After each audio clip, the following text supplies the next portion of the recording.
check 1, 2, 3. I'm about to call you guys to make sure it's going through.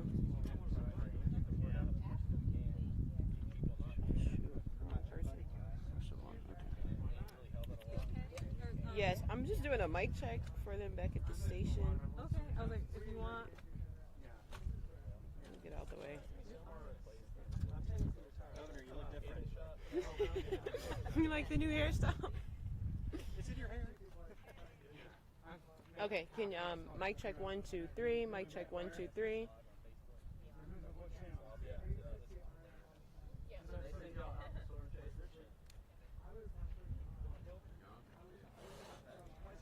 One, 2, 3, 4, 5, 6, 7, 8, 9, 10, 11, 12, 13, 14. Okay. We're good. All right.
Mic check 1, 2, 3. Mic check 1, 2, 3, 4, 5, 6, 7, 8.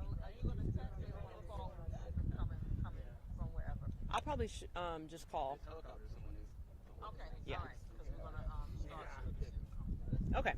All right. Thank you. You're welcome.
The plain nuggets, man, it really just,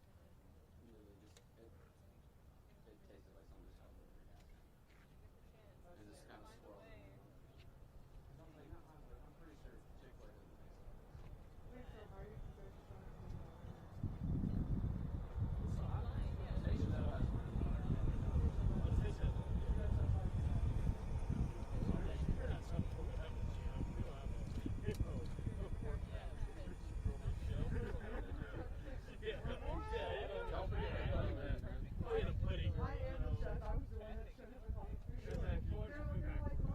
Now we do have that. We have that in the conference room right now. We got a bunch of water, a bunch of food, bunch of food. But Gasoline. yeah, you got gasoline, Chick-fil-A. Yes. Well, we run a gas, we got a couple of seconds and then keep going. You need to feel your body? Yeah, some gasoline Chick-fil-A.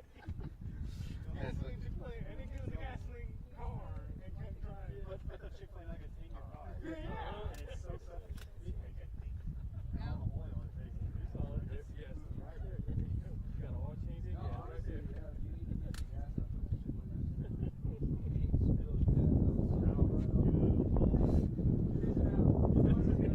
It's soaking right up. That's all I taste when I eat it.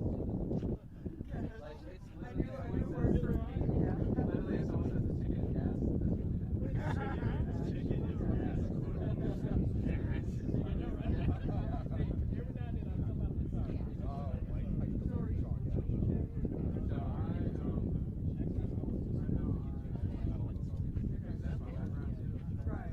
gas, that's really that. I've been hibernating. Literally just been having me go out by myself doing both, of course, or he's been having me go out with Aria, run their videos for him today. He's doing this, and we're kind of both doing the same thing today. Because right now, we're just doing four big stuff and he's kind of pushing watch it. And yesterday, y'all had your graphics guy out there. He came record. Yeah. Last night, I met him at the I almost got blocked into my apartment complex. Springhouse. Yeah.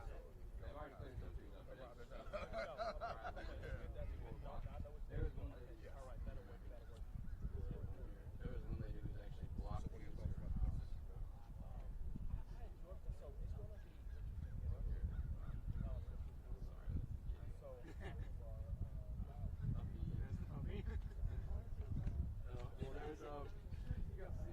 Well, when I went to my girlfriend's house, my dog, her roommates fell in love with my dogs. And my black girl was telling me they did. And here was my dog playing with the cat near the door. That was Solomon. And then she was sitting there the night. Here's the puppy. That's not mine, but that was somebody else. Yeah, because I asked him, I was like, my dog needs someone to play with. Are you cool with that? Here's the treehouse. Oh, wow.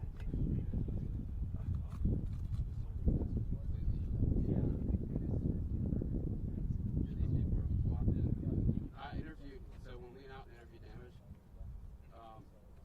I went out over there and I interviewed the lady from her apartment complex. And she was there, and I was like, I'm just gonna turn my mic to the last and go. Let's see if I can get it. She was also in the garage. Basically, yeah. I was I don't give you the consent.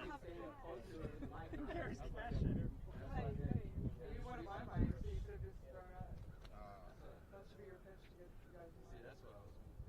If we had wireless mics, it would work. At first, I was like, give her the mic. And I was like, Honestly, for real, if you put some of that to me, I would. Hey, wait, okay. it worked out. It was good. But Fine. And I'll like airdrop it.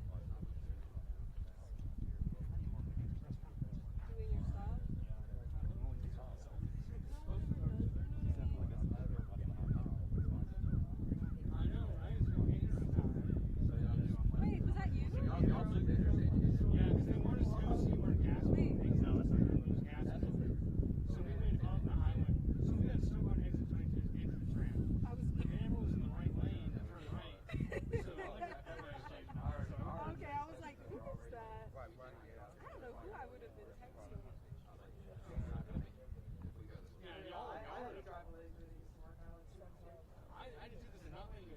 over Riverwatch into the complex right now. So I had to turn left, go around, basically U-turn, come back, and flash my dash. Even then the cops sounded kind of like. The amount of fire I had when I saw that picture pull up. I literally was holding on to that. I was like, I just give me the flash. Yeah, it was.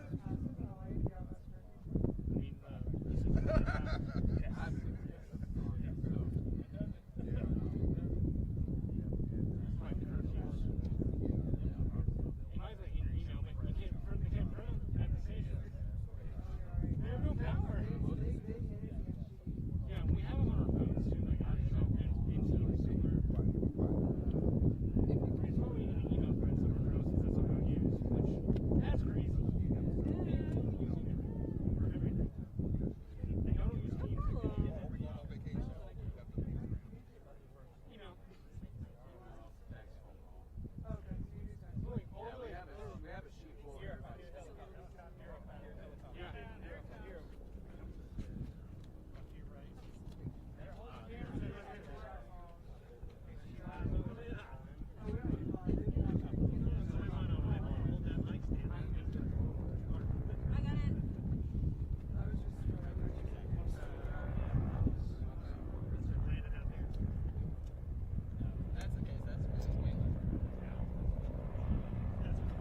Mic check 1 2. Okay. That might have been what it was.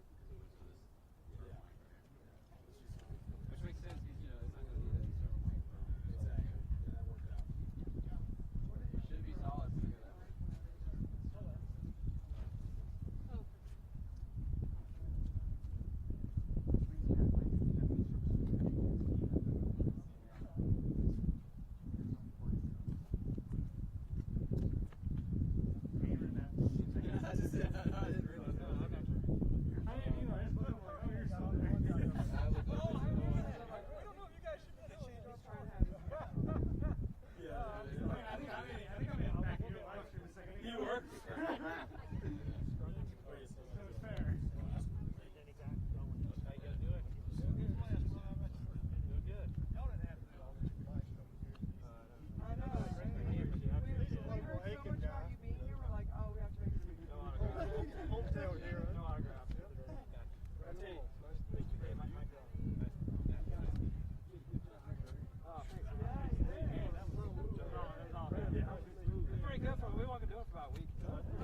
she when it was her turn to do this, every single picture was blurry and like couldn't see anything. And she was like, "How do you do this?" I was like, "I told you it's harder than this." Because they see me all around because I was out there covering the whole county by myself. I covered everything, sports, team events, everything. So I would go to all the sports. I'd be doing all the writing and stats and stuff. And they were like, "How do you?" Like, once she got a taste of seeing what it's like, how do you do this? How do you run around, get set up, and get a picture, and then do it while having to cover a whole team? Like, for a whole tennis team. What paper? Madison County Journal. Okay, alright. Yeah, it's right beside. Yeah.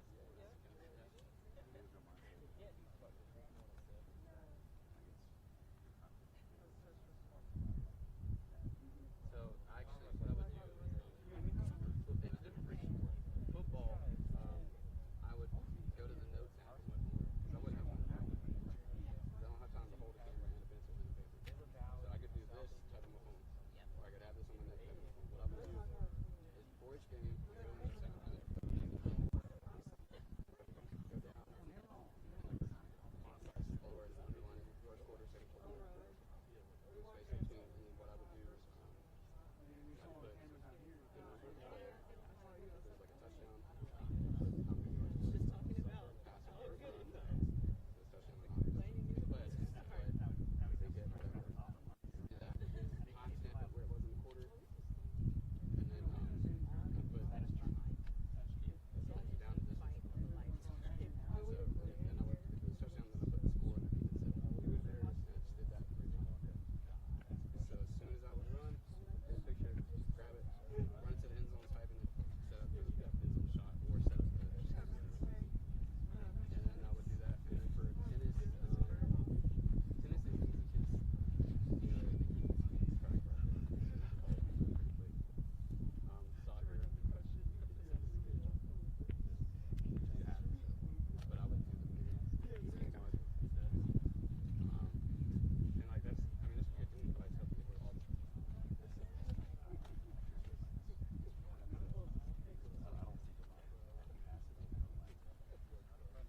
Well, I learned by trial and error because the first game I didn't do that, and I was like, I bet if I did that, because the first game I made that style during my first game because I was like, okay. So from that first game, I was like, I'm just gonna make one 143 games minutes. that way I don't have to go through the time of setting it up for. Because you have to, because you could miss a play, you could be looking down and miss it, especially. And so with basketball, what I do is like I do the first quarter, second quarter, and then I would just put like any big runs, like if there's a point run, like say it's a 12-0 run, I put the time of when they first made a point, like first couple points, and if it started like it was gonna be a run, I just mark it down until end of the run until they scored again. And I'd be like, they went on a run for this many minutes, and this many minutes.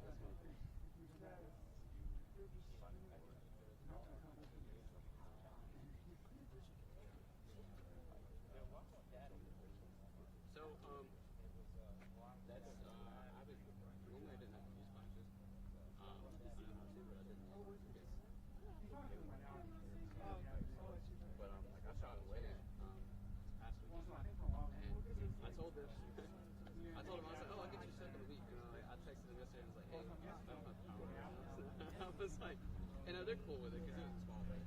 They're like, no, it's fine. Like, they're like, we wanted you so we don't have any problem. And that's all, because I used to, I try to get pictures done.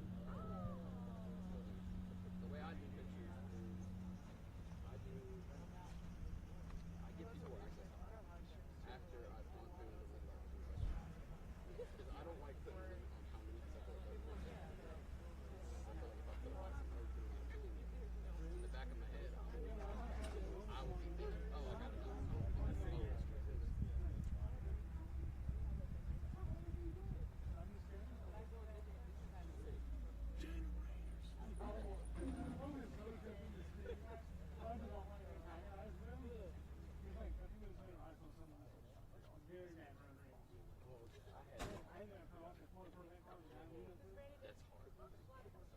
hard. It's hard because one is video, so you gotta be stationary. But if you see something and look at the view, get it so you stop the video.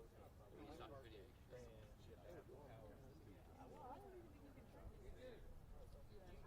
yeah, you gotta go. It's hard to do. Photo, it's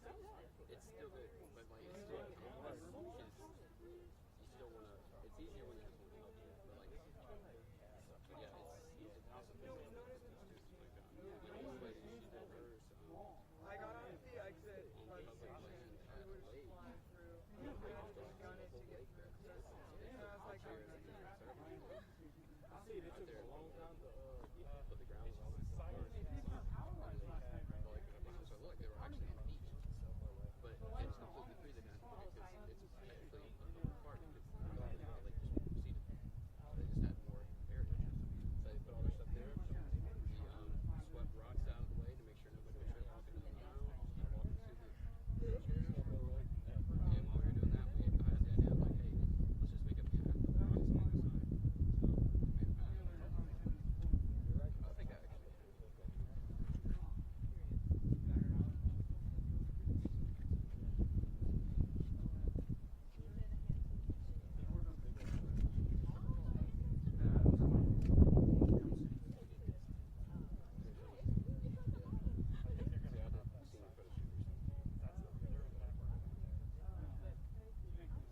Not saying they will, but that's where they are.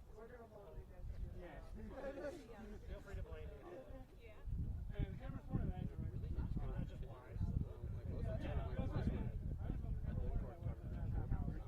know, we've already had people call us. I know what I kind of want to do. I know places I want to do. That's what they call it. They screenshot and send us. Some of it.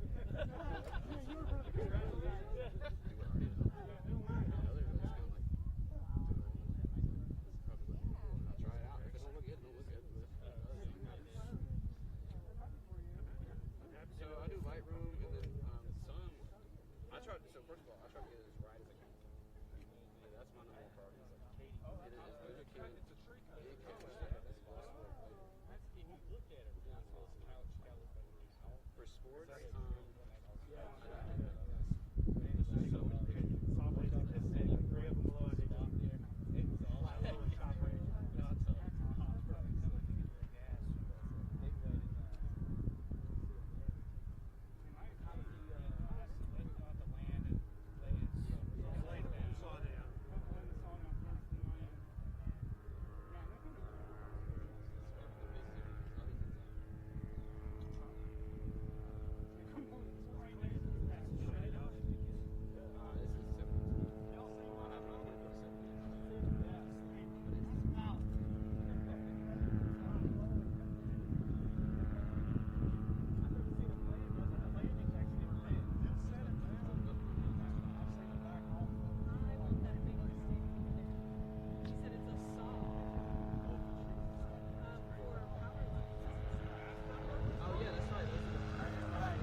screen is on. It's just pointing at the door waiting for you to walk out.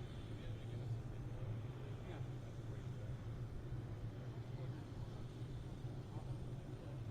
I know, but you don't know when it's going to come out. That's the thing.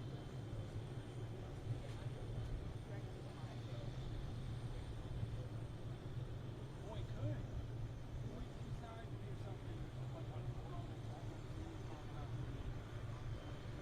It's been in a while.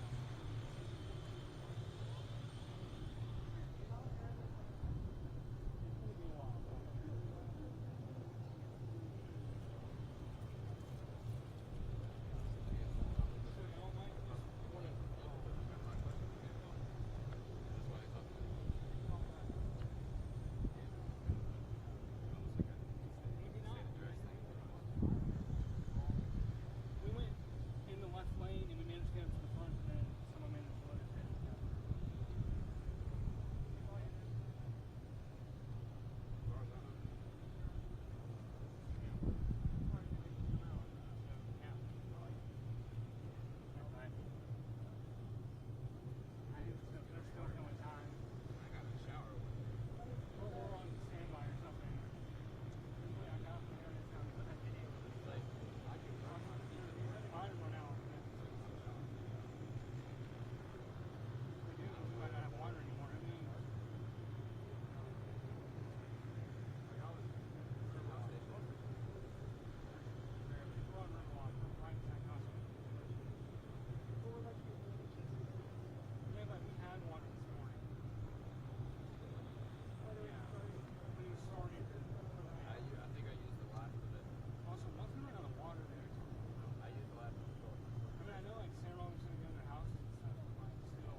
Even when it was projected, our weather, we could say, like, we could still see 80 mile per hour, which means we still would have gotten, like, we're still gonna have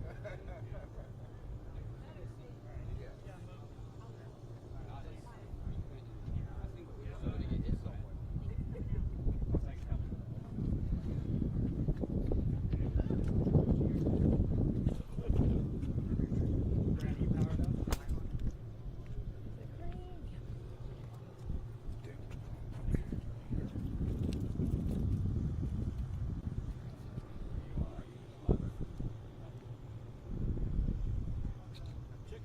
Sorry about the delay, y'all. Mic check, 1, 2. Follow me, sir. Follow me. Mic check. Okay. Kind of have to stand back on up here. That's right. That's right.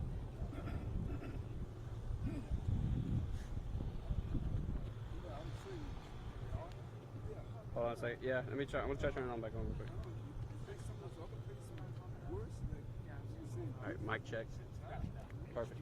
All right, so what's the face?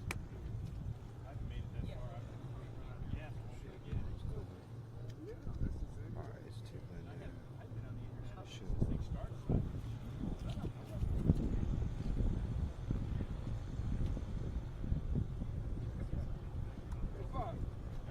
You guys look good today. Talk to me, man.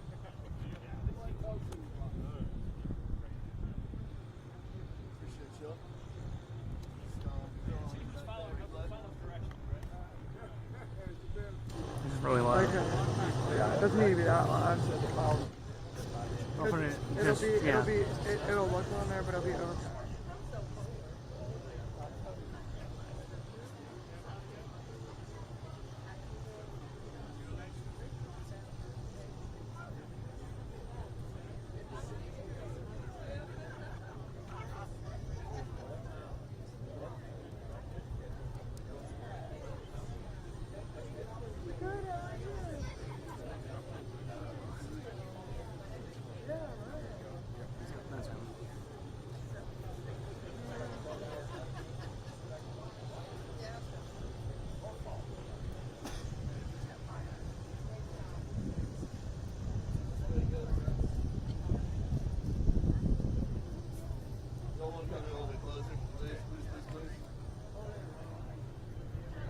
Governor. We got you right here.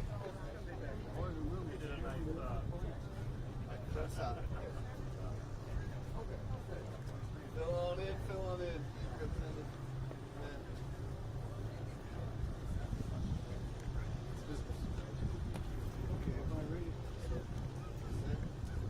Well, y'all, thank you for coming out. We've just had a conference inside trying to bring various representatives and people in the positions that need to have this information firsthand, and now we want to bring it to you. We, of course, have suffered a devastating storm. Tragically, we've lost, we believe, 25 of our people due to this storm, and we don't want to lose any more. So we ask everyone to be careful. Don't go out. Don't use a chainsaw for the first time today or during this storm. Also, be careful. There are electrical wires running under downed trees and limbs, and don't go out there if there's any chance that there's any sort of wire running under that debris, because you can get shocked and die. And that is the reason that it's taken us a while to get these things, get the debris out of the way, and that is the chainsaws cannot go in until the electricity is turned off by the power company. Now, the power companies are working around the clock. We have thousands of people out all over the state, and we'll have some details in a moment on that. But this is something that's going to require some patience. We haven't seen anything quite like this before, particularly in this part of the state. But it's a devastating blow, but we can make it through. All we have to do when we get that debris cleared, once we get the debris cleared, then we can get in, and the filling stations and all the stores, all the things are without electricity, including some of the cell towers aren't working. So we're really in the dark in some places, but it's going to take patience, but we're getting there. We're making steady progress. We've had meetings every day on this. We have two a day with all the county people, all the state people, to keep everyone informed and be sure the assets are being allocated to the best advantageous spots. I've asked the National Guard today and the State Guard to take any personnel that are available that are not already deployed and put them to work assisting and helping around the state wherever they can be of any assistance. And they'll be working closely with the state's law enforcement division. Chief is here to discuss that as well. But we want people to remain calm. Help is on the way. It's just going to take some time. We're working to have a system up where you can go online or go to places that have this sort of information to see which gas stations open, which roads are blocked, all that sort of stuff. Some folks can't get online to see it, and we'll have it available. But we ask everyone to be very patient. Also, the power companies, and Calica Sam can go into this a little bit in more detail about the thousands of people that are out there. They're out there for Duke. The co-ops are working around the clock as well. And the Department of Transportation was positioned before the storm, getting ready for the storm, and now they are working around the clock as well. We have people sleeping in the offices, sleeping in, not in hotels, but in warehouses and all sorts of places, to enable them and their crews to keep working around the clock. So I'll ask Justin Powell, the Secretary of Transportation, to provide some information. Thank you, Governor. I'm Justin Powell, Secretary of Transportation for the South Carolina Department of Transportation. As the Governor alluded to, we have been working around the clock in preparation for, as well as in response to Hurricane Helene. We went on to 24-hour operations on Thursday morning in advance of the storm. Our crews stayed in place during the storm when the winds became lifted, and we were able to start cutting our way out of our facilities, and we have been responding ever since there. We have been augmenting and adding in resources from the eastern half of the state, as well as contractors into counties like Aiken, Edgefield, as well as up into the upstate as well. Our focus operationally right now is to work on the interstates first. That mission was completed yesterday. We're now focusing on our primary routes. That's a SC-19, that's a US 1 down here. We focus on those roads which carry about half of the state's traffic. Once we get those resolved, we'll move on to the secondary roads. Those are your neighborhood streets that the DOT operates. One of the biggest challenges we've been having, as the governor alluded to, are power lines entangled in or trees entangled in the power lines. We will be working closely with our utility partners, but that limits our ability to do that. But we are closely working together to resolve those power lines. Once they get undone, we'll take out those trees. We ask for the public's patience during this time. This is a challenging time, a very large event in terms of the amount of trees. Thousands of trees have come down. Know that there are some resources available to you. Our call center is working extended hours, 1-855-GO-SCDOT. Also can advise that the SCDOT website, scdot.org, has our road closure information under the travel tab that is available for you to kind of see where the route is. But no, we're going to continue to work 24 hours. We ask the public for patience. When you come across a crew, whether it's a DOT crew, a National Guard crew, a utility crew, or one of the local public works crew or public safety crew out there, slow down, give them their space, let them do their jobs. It's the most important thing we can do to get the power back on, the roads reopened for South Carolina. I know that we're going to continue to work around the clock for that. As this mission wraps up in terms of clearing the roads, we will be dealing with debris cleanup. That'll start in earnest in October, and we'll start working to clean up these piles of debris that are on the ground. But know that your DOT is committed and is working continuously, leaving their friends and families behind to work on behalf of the people of South Carolina.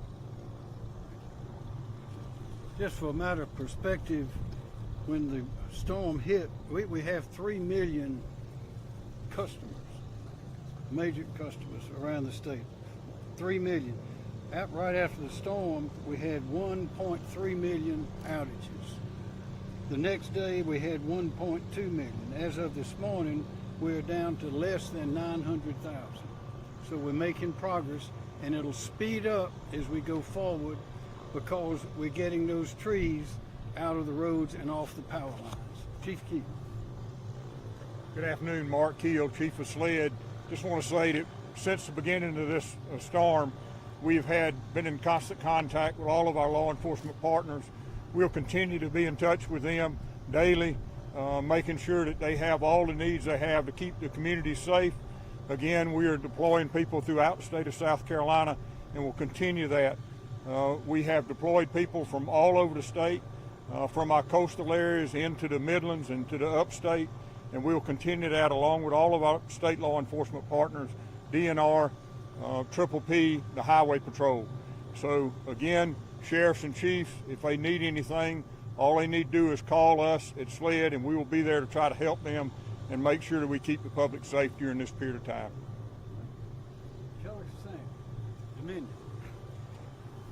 You know, we start with safety, and the most important thing is to be safe.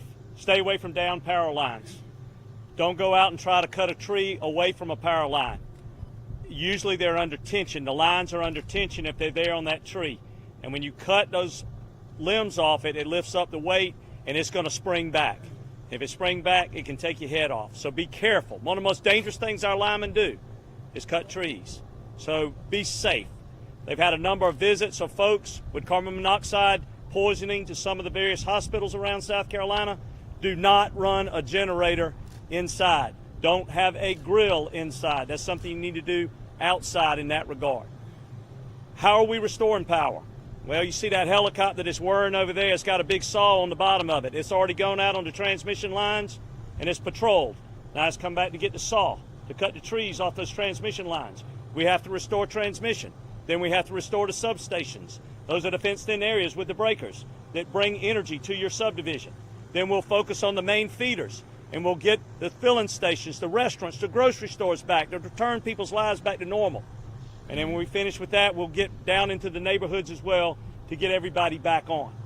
In addition to that, I just want to say that everybody in this community from Barnwell to North Augusta, Aiken, all the way to McCormick has been wonderful to deal with. They're providing us for lodging and gymnasiums and National Guard armories where we can put our linemen, because we have 1,355 off-system resources. These are linemen that don't work here in South Carolina, and they're here. We add that to the 800 that we have that are here every day serving you, and we've got an army. And so you can tilt the state all the way down to Aiken, because as everything else is cleaned up, they're all going to be here on the Savannah River. And so you're going to have an army of linemen here that will be feeding and housing, and they'll be working around the clock to restore power here to these communities that we are proud to serve. Our linemen are the product of this community. They're your neighbors and friends. A lot of them, just like you, don't have power, but they're out here working to make sure that you have power and to return your life back to normalcy. Quick numbers, how many we have out? Total customers impacted, 404,000. What was it peak? 386,000. That tells you some customers out more than once. Where are we right now? 125,000 customers across our entire system. So you do the math, we restored over 300,000 customers' power back as we've gone through this process. And we hope to make the same progress in this area that is the most heavily hit. Keep in mind, Hugo was a Category 4 that hit Charleston. This was a Category 4 when it hit at Tallahassee. Its energy spread out 450 miles. Do the math, you were right in the bullseye of it. And understand this, all the damage that you saw from McClellanville to up to Charlotte after Hugo, this is what you see from Barnwell all the way up to McCormick and then up to Greenville, Spartanburg. This is a major storm people will be talking about for a long time. And I hope as they talk about it from here forward is that we all pulled together, we all prayed for each other, we all supported each other, and it was neighbors helping neighbors, and we came out here, and at the end of it, like everything else, it created endurance. Endurance creates hope, and hope gives us a boundless joy. That's what we want to have at the end of this, and God bless you all. We're going to be working for you around the clock. Thank you very much. Gary Stooksbury, Aiken Co-op. Thank you, Governor, and really appreciate Keller explaining how we get the power back on. We're no different than Dominion. Aiken Electric's a little bit smaller, obviously, in scale, but we still have the monumental task that Keller was talking about. To give you an idea, at the height of the storm Friday, we have 29 substations. We did not have transmission service to 27 of them. There was 2 substations to the east of us near Orangeburg that was not hit as bad, that had station power. So today, thanks to our supplier Santee Cooper, we've got all but one of our substations in service. That substation is in Edgefield County, and we have all the resources like Keller from out of state that are working. Our folks, we've set up obviously a command center at all of our area offices. We have a storm restoration center that we built up in North. We're housing linemen and personnel from out of state to help us with the restoration effort. And we've got a small army working. We have people sleeping in our offices. My administrative assistant is sleeping in her office this week. And our objective is, like Keller, we are going to get your lights back on. We ask for your patience, and please slow down on the roads, because they are linemen in harm's way out there that are trying to get your lights back on, and we just ask for patience and be cautious out there when you drive. This is not the Darlington 500, so slow down. Thank you. Thank you. Anyone have questions? Oh, excuse me. Congressman Wilson. Hey, and Governor Henry McMaster and Team Carolina, it's so inspiring to be here and to see the leadership responding to a catastrophe that really was worse than we anticipated. Thursday night, I was grateful to be at the Emergency Preparedness Division with Kim Stinson. I saw them getting prepared for the worst, and they did. And see it coming together today, to see the municipal, county, and state offices coming together, the cooperation the governor's having on the federal level. But incredibly enough, today is the 65th anniversary of Hurricane Gracie hitting at Beaufort and Charleston. At that time, it was the Midlands and Upstate that came to the rescue of the Low Country and to the rescue of the PD. Now it's the exact reverse. And so who would ever imagine a hurricane catastrophe in the upstate of South Carolina, but it's coming together. And I'm also really grateful that Representative Bart Blackwell took me through neighborhoods, and I saw the beautiful 100-year-old, 200-year-old oaks that have fallen over. And so while I was there, I contacted George Sakalaris, president of the Amoresco Company in Boston, Massachusetts. We are so fortunate here in Aiken County at the Savannah River site. We have one of the world's largest woody biomass conversion to energy facilities in the world. And President Sakalaris has said that he's already begun procedures.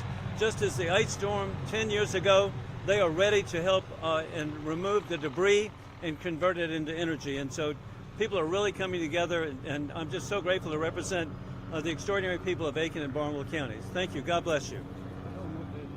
We have time for a few questions. Okay, the governor, if you see over there, some of your cameras went over there. He's already patrolled the transmission.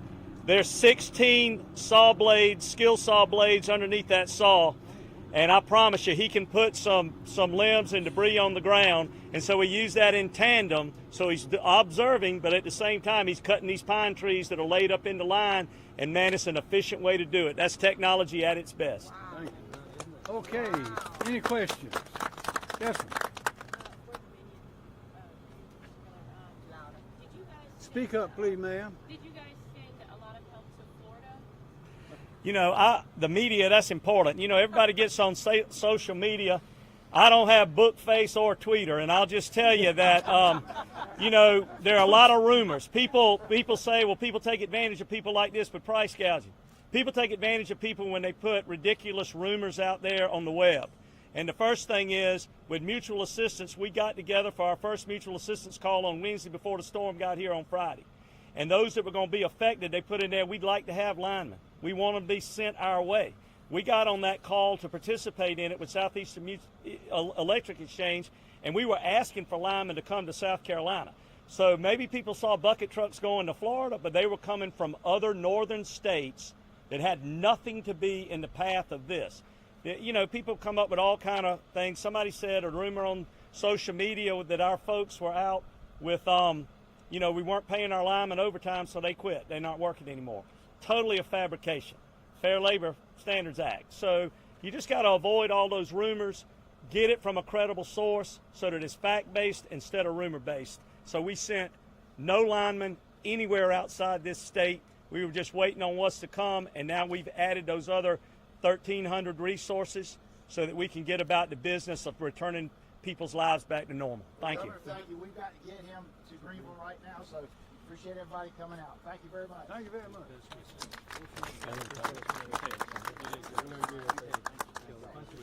Thank you for your encouragement.